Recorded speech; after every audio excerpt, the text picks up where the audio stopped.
យោធាប្រទេសថៃបានបើកការឈ្លានពានដោយអាវុធធ្ងន់គ្រប់ប្រភេទមកលើខេត្តទាំង7របស់ប្រទេសកម្ពុជាដែលមាននៅជិតព្រំដែនថៃគិតចាប់ពីថ្ងៃទី7ដល់ថ្ងៃទី16ខែធ្នូឆ្នាំ2025មានរយៈពេល10ថ្ងៃបង្កឲ្យមានអំពើមនុស្សធម៌និងប៉ះពាល់ស្ថិរភាពតំបន់អាស៊ានការឈ្លានពានរបស់យោធាថៃមកលើកម្ពុជានៅថ្ងៃទី7ខែធ្នូនេះគឺជាការឈ្លានពានលើកទី2បន្ទាប់ពីការឈ្លានពានលើកទី1កាលពីថ្ងៃទី24ដល់ថ្ងៃ28ខែកក្កដាឆ្នាំ2025ដោយថៃបានបាញ់ផ្លូវមកកម្ពុជាយ៉ាងខ្លាំង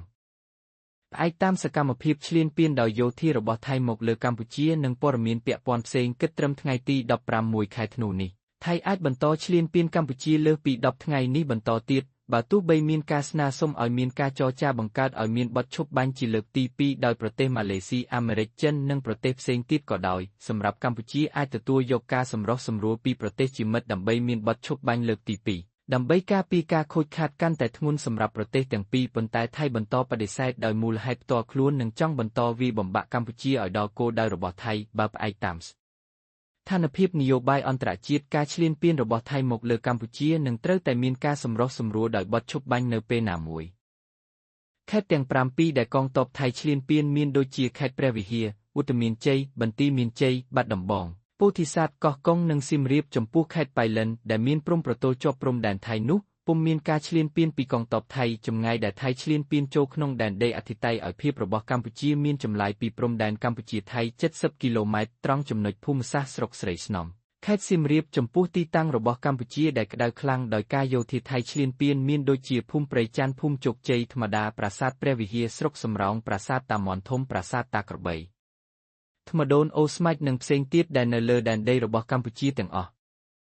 ការឈ្លានពានរបស់ថៃមកលើដែនអធិបតេយ្យរបស់កម្ពុជាមានទម្រង់រូបភាពដូចជាកម្លាំងថ្មើរជើងអាក្រោះរថក្រោះបាញ់បំបុកបាញ់ផ្លោងកាំភ្លើងធំដ្រូនទម្លាក់គ្រាប់ដ្រូនស៊ើបការដ្រូនបាញ់ផ្សែងពុលនិងជាយន្តហោះចម្បាំងF-15មួយទម្លាក់គ្រាប់បែកដែលបំពេញដែនអាកាសកម្ពុជាជាខ្លាំងចំណែកអាវុធដែលកម្ពុជាប្រើទប់ទល់នឹងការឈ្លានពានរបស់ថៃរួមមានយោធាការពារព្រំដែនអាវុធប្រភេទ B-21និងផ្សេងទៀត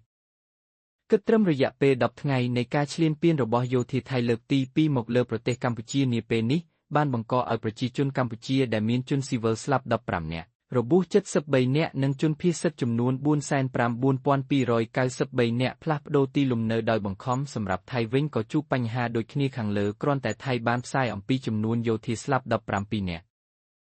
មូលហេតុដែលថៃឈ្លានពានកម្ពុជាលើកទី2ត្រូវបានពលរដ្ឋកម្ពុជាមើលឃើញជាទូទៅថាដោយសារវិបត្តិនយោបាយផ្ទៃក្នុងថៃប្រជាប្រិយភាពមុនពេលបោះឆ្នោតឥទ្ធិពលអំណាចព្រះមហាក្សត្រថៃប្រជាជនថៃមានភាពជាតិនិយមជ្រុលខ្លាំងនិងអាចមានមូលហេតុផ្សេងទៀតចំណែកកម្ពុជាវិញពុំមានបង្ហាញមូលហេតុចង់ឈ្លានពានថៃឡើយដោយអះអាងតែអំពីការការពារដែនដីរបស់ខ្លួនប៉ុណ្ណោះនិងស្នើសុំឲ្យអន្តរជាតិជប់អន្តរាគមន៍ចំពោះការឈ្លានពានរបស់ថៃមកលើខ្លួន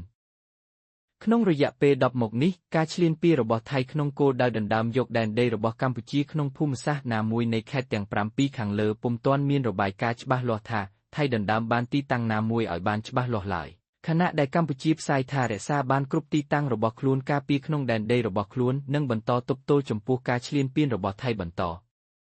ការឈ្លានពានរបស់ថៃមកដែនអធិបតេយ្យភាពរបស់កម្ពុជាកន្លងមកនេះត្រូវបានមើលឃើញថាការរំលោភច្បាប់អន្តរជាតិអំពើភេរវកម្មអំពើមនុស្សធម៌និងអាចចាត់ទុកជាឧក្រិដ្ឋកម្មសង្គ្រាមឈ្លានពានក្នុងពេលឈ្លានពានរបស់ថៃមកលើកម្ពុជាក៏មានសេចក្តីថ្លែងការណ៍ដោយគណៈកម្មាធិការសិទ្ធិមនុស្សកម្ពុជាចោទថាការវាយប្រហាររបស់យោធាថៃជាទម្រង់នៃឧក្រិដ្ឋកម្មសង្គ្រាមដោយនឹងកំពុងប្រមូលភស្តុតាងឲ្យបានគ្រប់គ្រាន់ដើម្បីប្តឹងថៃទៅតុលាការព្រហ្មទណ្ឌអន្តរជាតិ